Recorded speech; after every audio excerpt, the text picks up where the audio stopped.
Esteban, ¿cuál de estas es ra, ra? Ra, ra. ¿Cuál es ra, ra? Ra, ra.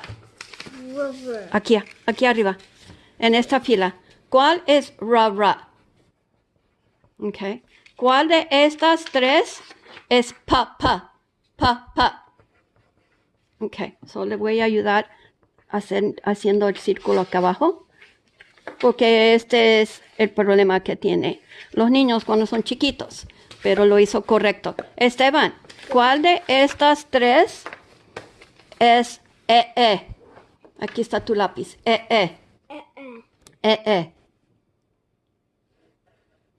Esteban, ¿cuál de estas tres es pa, pa, pa, pa?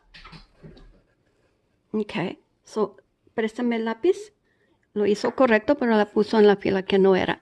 Esteban, ¿cuál de estas tres es ra, ra? Ra, ra. Ok, como vieron,